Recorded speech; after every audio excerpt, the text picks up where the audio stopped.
I do think that, you know, we have seen Sojin kind of shift out of the limelight in terms of kind of hit scans. We've been seeing a lot of Cassidy and a lot of Widow. I feel like Cassidy now with obviously the fall off buff, you know, he can kind of contest a lot more heroes at medium range. He can win a lot more of those duels with a Sojin, for example, that he wouldn't have been able to win previously. And like you said, Widow is just, I think, more of a consistent hero at a high level on these kind of more spam-oriented maps. She always has that pressure of the headshot, whereas with the Sojin, if you're able to kind of kite the sight lines from her and play around the Sojin, I feel like that kind of disables the railgun, and you've got a better chance at sweeping them off their feet. Absolutely.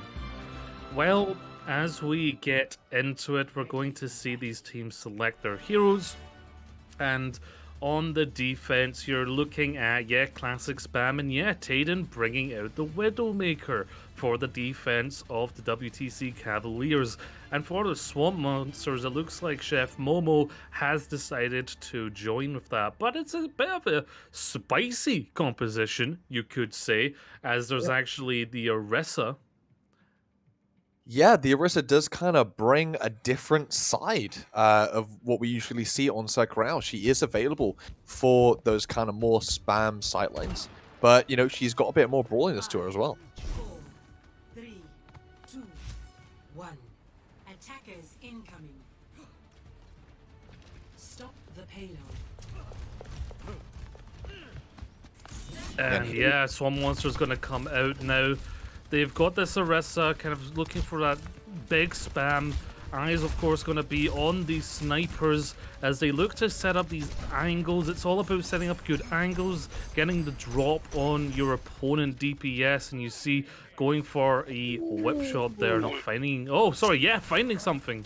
Yeah, Chef is going to be taking out Tayden straight away. Beautiful shot there from the attacking team. Now it's a 45 situation. They're going to have to look to possibly kite back a little bit on the high ground, but no, we're going to see the tank on the side of the Cavaliers holding it strong on the high ground, using that Sigma poke, really to try and pressure the Ana out, try keep her away, but the anti-nade applied. There is no Kiriko to keep you up. The orb is tried to be used, but Spicy Letters takes them out in the fight with a nice headshot. Chef is showing what they can do us on the attack. Yeah, Chef has really been opening up for the Swamp Monsters with that initial pick on to Tayden, and now the rest of the team needing to back up as the follow-up. There is going to be a recontest, and so far, SamC on the Hanzo has been dealing a large amount of damage, most damage on the field right now, already 75 to that Dragon, which could even come up in this next fight. Yeah, the contest from the Dragon could be very well utilized here in order to force Swamp Monsters off of that cart to make them kite back. The contest does come out here from Silvix. Shot going for Chef, and he finds his shoe on the Zenyatta. That's the flex support taken out. And with the Discord not available for the side of the Cavaliers, they don't have as much pressure, but Tayden's going to take it to their own hands. The DPS on the side of the Cavaliers are going to hold things strong as only Spicy Lidders are left on point.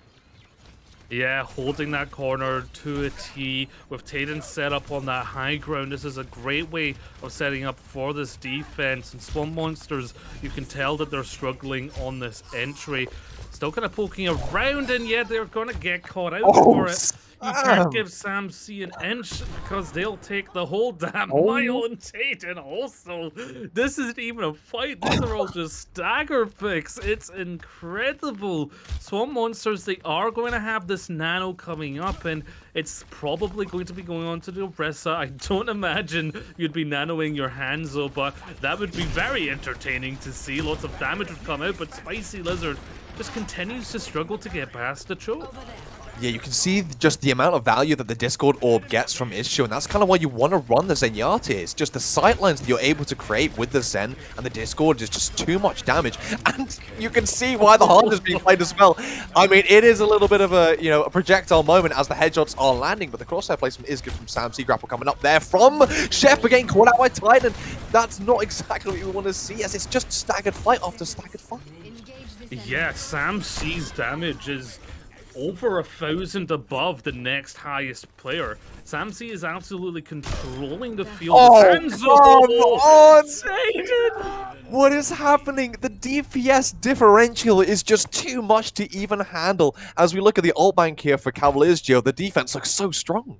They do. They have both support ults coming up and that Flux. Flux probably still the best ultimate in the game right now, and it can really control the field. And with less than 30 seconds remaining, all will need to come out. It's going to be a big ult fight coming up. Crumble as he engages the Nano.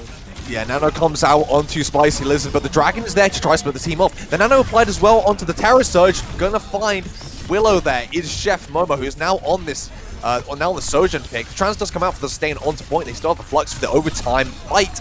But with a lot of damage coming out, it looks like Spicy Lizard is actually going to fall. And although the Dragon is utilized to try to force the Cavaliers off the point, that is a huge Flux as Sylvix finds 3 in this fight, securing the defense as a first point hold. Dominant stuff here from the Cavaliers. Oh, Crumble, 70 HP. Sylvix was on 70 HP. An arrow, anything, a stray bullet could have ended that Flux, but they were able to get it off, moving Swifty in the air. Oh boy, this is looking to be a swift map and a swift series as the WC Cavaliers have charged in with an amazing defense and set themselves up beautifully for a nice quick attack. Yeah, and you got to realize that this is even more devastating for the Monsters when you really think that this is their map pick, Gio. This is their map pick, and Cavaliers held the defense so ridiculously strong. I don't know how much value you're going to get from the Ana and the Orisa. The Zenyatta just enables that damage to come through. You saw really, didn't you, Gio? How quick that Discord Orb just takes out Spicy Lizard. And the shield from Sigma as well is able to kind of keep the DPS sightlines stronger, which we saw enabled Hayden and SamC extremely well. So how Swamp Monsters even combat that now that they still have that Ana and Orisa? I mean, I don't know, Gio, but we will see them try. Yeah, Spicy Lizard actually has the highest damage output on the side of the Swamp Monsters right now, but SamC on the opposing side has 2k more than that. That is incredible. That's, yeah, almost double the damage of the highest damage player on Swamp Monsters. SamC is controlling the board and letting Tayden go very crazy with it. Might we see a whip shot round the side? Yeah, Tayden's going to be going for the grapple shot here. We've seen them do it before. Only gets to put a shot onto Spongy Snail, going to take him down. But Shift actually utilized there by Spongy Snail, so they don't have quite as much sustain for a short period of time. We're seeing a lot more brawliness coming out from Swamp Monsters, which is enabled by this Junkrat. But already the Discord Orb does its work as Tayden finds 2 in this fight. The headshot onto Melendres is just too good, and that's 2 out of the fight. A 3v5 situation. It does not look good here for the Monsters, Gio. Hayden and SamC are straight cyberbullying the Swamp Monsters.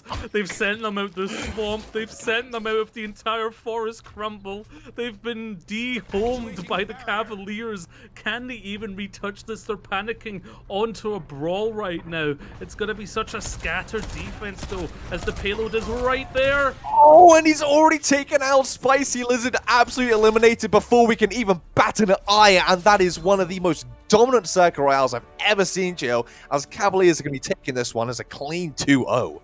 Cavaliers already looking like an absolute dominant team. I know it's only round 1 and it's hard to judge, but boy, did they dominate there on Circuit Royale. They really just held that map down, and we've been talking a lot about the DPS, but look at this, 50 HP! It was even less than I thought it was. Sylvix is an absolute beast. That Flux saved that because that fight was very back and forth and it was a Flux turned it around. Sylvix came up like an absolute champion in that play of the game. Boy, the Cavaliers, I gotta say, Crumble, you were right when you predicted that they look so good. Yeah, what can I say? I just have that sixth sense. And when we do, you know, when you were talking about the stats a little bit earlier, I mean, just the death count. Just the actual amount of elimination that Swamp Monsters even managed to get on Cavaliers was just... It was nowhere near close. Yeah, no SamC, no deaths on both the attack and the defense. I think that's in total only 5 eliminations. Not 5 eliminations, but 5 kills. Yes. So they... And the crazy thing is, it wasn't even in a team fight win. It was just a couple picks they managed to scrape here and there that didn't actually manage to even win them a fight. So I don't think we even saw really a proper fight win from the side of the Monsters, which is a shame to see, and especially considering that it was their map pick. I mean, that's detrimental. Yeah, obviously we're not gonna, I don't really know if we're doing official MVPs every game because that'll take a long time, but I have to give it to SamC, who has almost, I think, maybe 4 times the damage of the opposing Hanzo. Yes, Almost yeah, 5 times. Like, Yeah. we're talking like a gap of the ages. SamC is an absolute unrelenting DPS, and still didn't even have the highest limbs. Taden had the highest limbs on their team, you saw, and they had some very impressive shots. If the whip shot over that roof, yeah, they were looking very good with those snipers. Yeah, I mean, the Circle Royale is always kind of a map where we do want to see the DPS dominate. That's where you know, in the current meta, we're seeing a lot of Bull really dominate, and getting a lot of picks in the fight with all the disruption that Bull can create. And now he does a lot more damage with that pile drive. That's a lot up a lot more frequently. So we're seeing the Ramatras, the Bulls, the Ryans even as well, kind of dominating fights a lot of the time at the current juncture. But Circle Royale is where we get to see those hits, especially the hit scan players, but apparently also the flex DPS players are showing us what they can do as well. SamC giving us a great show. Not that we didn't see any remnants of hope from the monsters. You know, we did see some picks come through. I mean, Chef seemed to be kind of the most like someone who kind of tried to make something work, switching onto the Sojourn, trying to make it a bit more brawly rather than playing, because, you know, you playing around that Rissa. Chef in the first pick, right? Yeah, exactly, yeah. But yes, it's worth remembering. So this is a Swiss stage for today. All the teams that you're going to be seeing today are battling. 30 teams in total, and only the top 16 will make it to the bracket stage tomorrow in order to make it to that top 3 and qualify for the invitationals later this year. So very important matchups right now, and everything matters from your map differential to the wins that you get. So a stomp like this from the Cavilers is going to look really good on their record, and it's a great start today for them to start to get to that point, to get to the bracket of which has up to $700 to play for in the top 3 spots. So there's plenty to go for. You really want to get a good seeding in these matchups, but we will be right back with round 2 to see some more teams as we develop further into the Swiss stage. Do not go anywhere, folks. We'll be right back with the rest of the action.